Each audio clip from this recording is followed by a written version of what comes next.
Channel A1 classes bye DK sir में आपका स्वागत है। तो आज हम लोग क्लास 9 का NCERT book pattern physics lesson number 1 गति तथा उसके समीकरण के बारे में अध्ययन करेंगे। ठीक है, तो सबसे पहले हम लोग देखते हैं कि हमारे दैनिक जीवन में बहुत ढेर सारे परिवर्तन होते हैं। जैसे आप लोग देखते होंगे आकाश में चिड़िया उड़ रही हैं, ठीक है, तारों का निकलना हो गया, मछलियाँ का तैरना हो गया, सड़क पे दौड़ते हुए वाहन, ये सब क्या काम करते हैं? अपनी स्थिति में परिवर्तन करते हैं, अपने बदलाव करते हैं। ठीक है, तो आज हम लोग क्लास 9 का फिजिक्स के बारे में कुछ अध्ययन करेंगे। तो सबसे पहले हम देखते हैं यहाँ पे विराम यानी कि विरामावस्था क्या होता है, किसे कहते हैं। ठीक है, तो यहाँ पे देखो परिभाषा लिखा हुआ है कि जब कोई वस्तु या पिंड अपने समयानुसार अपनी स्थिति में परिवर्तन नहीं करता है तो उसे विराम या विरामावस्था कहते हैं। जैसे एग्जाम्पल, जैसे मेज पे रखी हुई पुस्तक, जैसे मान लो मेज है, मेज के ऊपर रखी हुई पुस्तक है या डस्टर है या पेन है, वो क्या काम करता है? अपने स्थिति में बदलाव नहीं करता है, वैसे का वैसा बना रहता है। ठीक है, तो ये अपनी स्थिति में जो बना है ना, ये क्या कहलाएगा? विराम या विरामावस्था। कहने का मतलब अगर कोई भी वस्तु समयानुसार अपनी स्थिति में कोई परिवर्तन नहीं करता है तो उसे हम विराम या विरामावस्था कहते हैं। जैसे दीवार होती है, दीवार खड़ी रहती है, तो दीवार का काम करता है, ना तो ये हिलती है ना डुलती है, ये अपने प्लेस पे बनी रहती है। तो दीवार अपने प्लेस पे, अपने बिंदु पे बने रहने को हम क्या बोलेंगे? विराम या विरामावस्था। तो उम्मीद करते हैं विराम या विरामावस्था की परिभाषा आपको समझ में आया होगा। अब इसी का उल्टा हम लोग चलते हैं, देखते हैं गति यानी कि मोशन। गति या इसका दूसरा नाम गत्यावस्था भी है, किसे कहते हैं? तो इसी का विरामावस्था का उल्टा है कि जब कोई वस्तु अपने समयानुसार अपनी स्थिति में परिवर्तन करती है तो उसे गति या गत्यावस्था कहते हैं। जैसे एग्जाम्पल देखिए, सड़क पर दौड़ते हुए वाहन, ठीक है, आकाश में उड़ती हुई चिड़िया, पेड़ पौधे के शाखाएं, ब्रांचेस, पत्तियां, ये सब क्या करती हैं?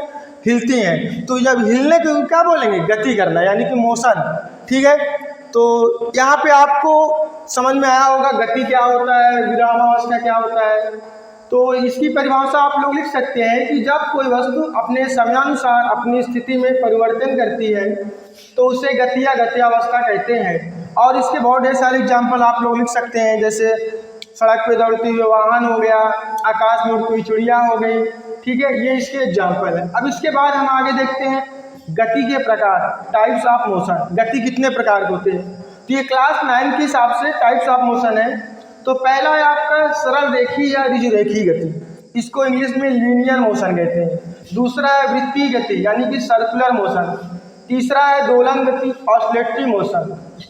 क्या होता है, किसे कहते हैं? समझो, सरल रेखीय गति या ऋजुरेखी गति किसे कहते हैं? यानी कि जब कोई वस्तु या जब कोई पिंड एक सीधे पथ पे, एक सीधी रेखा पे गति करती है तो उसे हम सरल रेखीय गति या ऋजुरेखी गति कहते हैं। ठीक है, जैसे मार्च पास्ट करते हुए सैनिक, मार्च पास्ट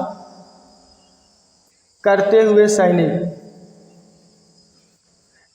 मार्च पास्ट करते हुए सैनिक। आप लोग देखोगे परेड जब लोग करते हैं, जो सैनिक होते हैं जो मार्च पास्ट करते हैं, वो सीधे एक सरल रेखा पे, सीधे एक पथ पे गमन करते हैं, तो उनकी गति को हम क्या बोलेंगे? सरल रेखीय गति या ऋजुरेखी गति। जैसे और देख सकते हो आप सड़क पे दौड़ते हुए वाहन, ये भी क्या काम करते हैं? एक सीधे पथ पे गति करते हैं, तो उनकी गति को हम क्या बोलेंगे? सरल रेखी या ऋजुरेखी गति। जैसे पटरियों पर दौड़ती हुई ट्रेन, ये भी कैसी गति करती है? सरल रेखी या गति, सर्कुलर मोशन किसे कहते हैं? देखो, जब कोई वस्तु आपका एक वृत्ताकार परिधि पर गमन करती है, वृत्ताकार परिधि पर गमन करती है, तो उसके गति को हम क्या बोलेंगे? वृत्तीय गति या सर्कुलर मोशन। जैसे अगर आप मान लो ईंट में एक पत्थर को बांध के ऐसे ऐसे क्या करो, वृत्ताकार परिधि पर नचाओ, ये इसके गति को हम क्या बोलेंगे? वृत्तीय गति।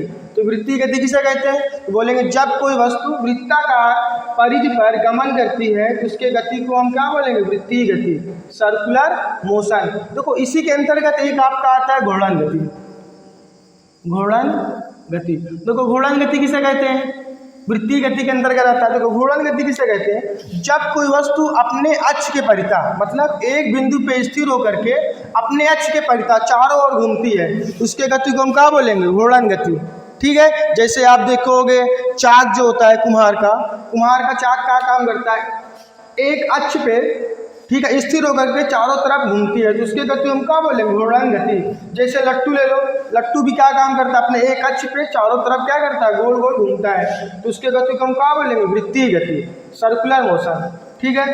फिर इसके बाद आपका आता है दोलन गति, ऑसिलेटरी मोशन इसे कहते हैं। तो जैसे आप लोग देखे होंगे जो झूला होता है, झूला का काम करता है, अपने एक स्थिति से एक बिंदु पे स्थिर होकर के बारंबार इधर उधर गति करता रहता है, तो उसके गति को हम क्या बोलेंगे, दोलन गति। जैसे आप पेंडुलम, घड़ी के पेंडुलम की सुई देखे होगे, घड़ी के पेंडुलम की सुई वो कैसे गति करती है, दोलन गति।